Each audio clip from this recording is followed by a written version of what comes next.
Welcome back to yet another Cutter Simpsons Unhinged. We are doing number 8, and ain't that great? So, just a quick review of the first 7 we did. We talked about Lisa Goes Gaga from season 23, in which everyone agrees it's a terrible episode. It was just basically a half-hour commercial for Lady Gaga and how people just want to piss on Lisa. Season 19 was the faces of our second episode, which was the 90s show, which saw us, the Simpsons, finally decide to tell us that Bart was not conceived right after high school by Homer and Marge. It took a while. It took romance, grunge music, and a condescending professor to make things awkward in the relationship. Season 24, we in the third episode we talked about Bongo and how Homer had an affection for Bongo because Abe was not paying attention to Homer. Mona left him, and how Bongo protected Homer from a beating by Burns, but Burns wanted the dog and punished Grandpa by making him wear a bolo tie, slippers, a house coat, and just be sucking. Our fourth episode was the big season 3 episode, Homer at the Bat, in which we saw them use lots of star power, baseball star power, that is, to upset the Cosby Show in a first run episode. People forget that it was a first run episode, not a rerun of the Cosby Show that the Simpsons, when they were on Thursdays, beat. Then we looked at the Olympics episode in episode 5, season 21, curling, Canada, pack your bags. It's Canada's warmest Olympic city. And how, Skinner and Agnes had their problems and all that. Homer and Marge had their problems, and Lisa's pin collection. Then we took a look at Maud's death from season 11 and how it transformed Ned into this overprotective father who used Christianity to do a lot of things, and then also to prove how bad Homer can be and how Homer is guilt-ridden. And then last week we talked about the 15th season episode, "Tis the 15th season," in which we've seen Homer try to atone for buying an astrolabe instead of the Christmas tree and decide to try to be the best man around. But Flanders could not stand it, and basically it was a competition between Flanders and Homer and how they're both so jealous of each other. Today we take a look at one of the most famous episodes ever. So pack your bags, if you have bags. It's time to jump the shark! Jerk Homer, Marge's worries, Bart's pranks, Lisa's causes, Maggie not talking a lot, Grandpa being senile, Patty and Selma boring Marge, Arnie Sif is a jerk, Chief Wiggum making things happen, Mr. Burns being a dick. You can never stop the Simpsons. Heaven knows they've been trying for years and they still come back for more. 37 seasons is a bit much, don't you think? It's a crazy Simpsons. Something happens. A do do do do do. This is not a clip show. Have no fear. I've got topics for years.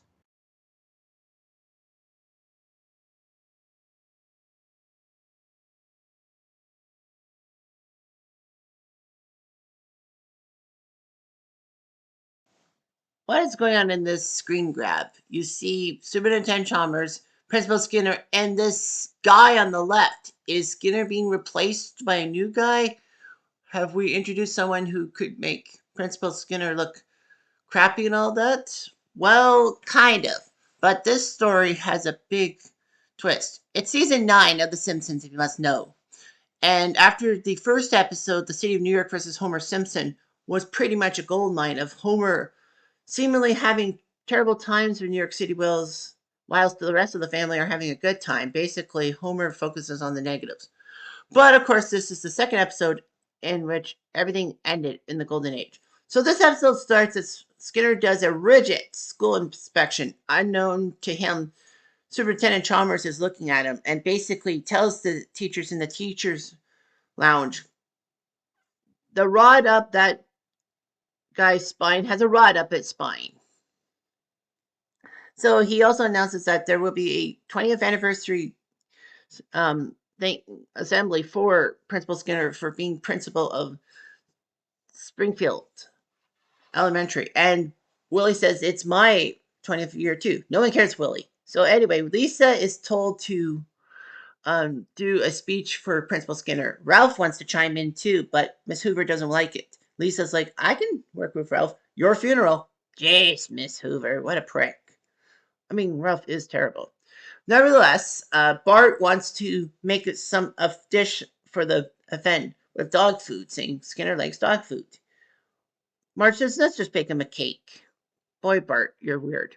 Nevertheless, the event happens. Lisa gives her end of the speech. Ralph goes off on several one-liners. And then this guy notices a 20th anniversary, a special event for Seymour Skinner. So he says, pull over. Of course, Skinner gets tricked by Agnes to come to the event instead of their Friday night silhouette thing. So anyway, he celebrates with a cake. Bart gives him a joy buzzer, which he laughs off. And then, he says, I have never been so happy to be Seymour Skinner. You're not Seymour Skinner, this Shatterly guy goes. And then Skinner goes, Skinner. Skinner? I'm Skinner. Seymour? Mother. She's my mother. Superintendent Chalmers wants to know who the heck this interloper is. And Skinner admits sheepishly that he's an imposter. That's the real Seymour Skinner. So anyway, whatever happened was that, well, when Global TV Channel 6 in Ontario had the NFL package, they had the Fox simulcast. Pat Summerall said that one Simpsons character in the promo said one Simpsons character is going to be exposed as somebody who he wasn't, and even had Bart as one of the culprits, but it was Skinner. So anyway, yeah. So in the principal's office, the seemingly real Skinner says that, he was on a scouting mission, got taken out, and 5 years in a Chinese POW camp, prisoner of war. And then 20 years later, he was working in a sweatshop in Wuhan. Don't laugh. And then the UN shut that down, so he got to go home. Of course, Principal Skinner tells him that, yeah, we were in the army together. And then Principal Skinner tells the story about how he was named Armin Tamzarian. Everyone laughs at it, even Bart. Well, Armin Tamzarian actually is close. That name is close to a California Supreme Court justice who actually wrote a letter to the Simpsons, only to be curious why his name was picked out of nowhere. He wasn't going to create a fuss. And also, it's close to a field judge in real life in 1975 when the first ever football NFL Hail Mary happened, when Drew Pearson caught that Hail Mary from Staubach to win in Minnesota against the Vikings. A fan threw a bottle at the field judge, which was Tamzarian, and hit him. Of course, I think it's a different name. Nevertheless, Skinner says he was once a street punk, saying that he was trying to outlaw teenage rudeness and all that. For one fleeting second, when we see Skinner's face and all that, it's like wrinkled. It's like he looks more wrinkled in this thing than he does on the show. But no, it's just the wind. So anyway, he did petty crimes, and instead of apologizing to a judge and an old lady, he went to the army. He could have went to jail as well. So basically, after getting shot at, Tamzarian tries to attack him one at a time, but then General Skinner basically tells him not to, and you gotta live for life. And that, he always wanted to be principal of an elementary school, with apple pie skipping and all that stuff. Well, this is the 70s. So anyway, yeah. So Private Tamzarian had the grim news after learning about Skinner's seemingly demise. He decided to go to Agnes and tell her that her son's missing and actually presumed dead, but he just couldn't bring himself to do it. Agnes, even though she does say, you look a little different, does take him in as her son and basically raised him to be the weenie he usually is. So anyway, the trust in Tamzarian is palpable Marge leads to crusade, as Skinner actually does plan to leave. Well, Tamsarian plans to leave town back to Capital City.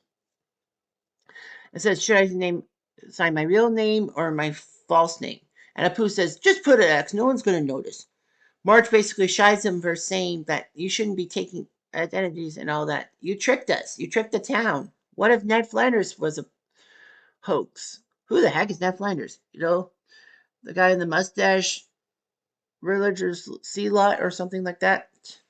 So anyhow, Skinner, unfortunately, Tamsarian basically is taken out of town. So he leaves town, and the real Principal Skinner becomes the principal of Springfield. A lot of people think that it was just plain stupid. He didn't have the educational stuff, but basically, the Seymour Skinner stuff is there, and they can continue the Skinner tradition. And I think it would have been less paperwork. So, of course, Superintendent Chalmers announces that one Seymour Skinner's got, the other is coming back. So, Principal Skinner, General Skinner, as I should call him, says that all classes should start with the Pledge of Allegiance. Bart doesn't obey. He just says that America, you're so fine, you're below my America, like in Hey Mickey. And General Skinner basically says, you are not going to make fun of my country. Mrs. Apple, the pledge. Ha, you don't deal with women that much, huh? So for how much Skinner is with the army and all that, I'm surprised they don't let them do the Pledge of Allegiance or all that. Why? It just doesn't make sense. So anyway, the fact is that he's starting to get a little bit antsy with the town. The town starts to think that maybe Armitansarian is better, especially Agnes, who, of course, does not like the fact that her real son, well, General Skinner, actually disobeys her by not taking up Skinner's hobbies, and also for actually living a more independent life, going to a bar instead of a silhouette night. So that leaves Agnes wanting a weenie instead of a son who could actually fend for himself. So they go to Capital City. Marge joins up with Agnes and Homer. And, well, in Krabappel, Homer is told, why am I taking you three to Capital City to get Seymour Skinner back? Well, Army Tanzarian back. And, well, why am I here? Because you are going, we can't have three women be in Capital City unprotected. Why are the kids here? We couldn't find Grandpa to babysit them. Why is Grandpa here? Because Jasper didn't want to go alone. Oh, okay. And then Grandpa tries to make a move on Agnes. She says, in your dreams. We'll see. So anyway, Armin says that he's in Capital City for the long haul and all that. It says to Agnes, you have your real son back. You're my real son. I've been your mother longer than your real mother has. I've been your mother for 20 years. I'm the only mother you know. And basically says about General Skinner, he doesn't need me and I don't need him. So you march on down to the car. Yes, mother. And the rest of you too. Yes, Mrs. Skinner. So, of course, that is that. And Homer then tells everyone that Armin Tamsarian is going to come back as Seymour Skinner and take over the school. Everyone is gasping. And Mayor Quimby says, whoa, whoa, whoa. He played us for chumps. I don't care. He faked his life for us. Does anyone else care? Marsh probably would have raised her hand, but then she realized that maybe Arm Tamsarian was needed in the school. But anyway, General Skinner refuses to go, saying that you can't just throw me out because you like this other imposter better. I've served for your honor. And basically, everyone's right. But then Homer comes up with a genius idea. So the town decides to get rid of the real Skinner by tying him to a chair and pulling him down the railroad tracks. And Agnes basically tells General Skinner that, you're just not what I need in a son. Yeah, you need a fucking weenie. Fuck you, Agnes. Sorry, that's just how I feel. So anyway, Tamsarian said, well, this is all fine and good, but I got to face facts. I'm not the real Seymour Skinner. Oh, no, we won't. Judge Schneider? And Judge Schneider makes a decree that Tamsarian will become Seymour Skinner and will inherit the job of principal of Springfield School, his past, present, and mother. And basically also decrees that if anyone brings this up at any time, they shall be punished with torture. And everyone cheers over it. Cheering over torture, really? Skinner then says he's going to be less of a prick and loosen up. But Agnes says, oh, no, you don't. Yes, mother. And that was that. So I'm just going to just take a look and see if I missed anything that is like huge and all that. And I don't think so. So anyway, this was like, this is huge. The worst part, obviously, is that, it ruins Skinner's character, especially in the 100th episode in season 5 called Sweet Seymour Skinner's Badass Song. That song booted from the school as principal thanks to Santa's little helper. And that the background, Skinner had a great 8 seasons as a character, building up his story and all of that. And all those Vietnam War flashbacks that are very unnerving if you think about it. So anyway, yeah, it was just awful and all that. Everyone was upset, not just for the fact that they just ruined a character by making him a phony, but basically his story had changed and all that. It was obviously a jumping the shark moment. Planet Simpson, the book I swear by, says that, it was a broadcast that marked the end of the golden age, which was in the middle of the 3rd season onto the 8th season and all that. It was bland. It was like, what the hell?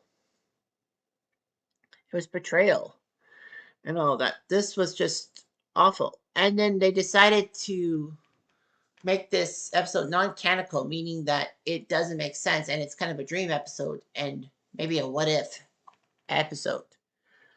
And of course, the key moment is the fact that, this was a good episode in decency, but, it just tore Skinner apart. Yes, Skinner is freaking much massive wimp and all that. Everyone portrays him as a wimp. But he does have a story. Everyone has a story. Does his feelings get hurt? I think so. So anyway, this was the episode that jumped the shark. The golden age ended and all that. Oh, and you may be wondering, were there any times that The Simpsons actually referenced it? Partially twice. The first one was in that season 11 clip show Behind the Laughter, when it said that the show had run out of ideas and had gimmicky plots. And of course, that's when Skinner announces that he was a phony. And in season 15 in I, Doughbot, the episode in which Homer tries to win Bart's love after ruining Bart's bicycle, like trying to build Bart's bicycle and fails, and then he turns into a robot to help Bart with his fascination with fighting robots. And of course, the subplot being that Lisa keeps losing Cat. Snowball 2 died thanks to Dr. Hibbert accidentally backing up over it. Then the third Snowball 3, had a taste for their goldfish and drowned in the fish tank. And then Snowball 4, aka Coltrane, jumped out the window after hearing the Coltrane music. And Lisa thinks that she's now jinxed with having a cat. And Crazy Cat Lady gives her one that looks like Snowball 2, and she's a lucky kitty. And of course, Lisa says, well, you look so much like Snowball 2. We might as well just call you Snowball 2 instead of Snowball 5 to save money on stuff. And pretend like this never happened. Skinner then goes, isn't that a cheat? I think you're right, Principal Tamsarian. Well, I'll just be going along, Lisa. Snowball 2. Of course, if the reality of the torture actually did happen, it couldn't have happened because who would have called Lisa out? The only 3 people who knew about Lisa calling Principal Skinner Tamsarian is Principal Skinner himself, Snowball 2, quote unquote, and also Lisa. Who's going to call Lisa out on it? You don't. You can't. And actually, Skinner would not have wanted Lisa to be tortured. But basically, it was just you're going to accept this guy. So that's what happened. And that's the episode that basically jumped the shark. I know I could go ramble on for more than 20 minutes, but I'm not going to. So anyway, we got that. Next week, we look at season 5. And why not talk about Apu? I know he's disappeared from our screens for many years, and people are happy, people are upset. But like the Homer and Apu episode, season 5, we have to talk about that. We got to give Apu his credit before credit gets destroyed. Anyhow, I'm Jeff Diamond. Adieu.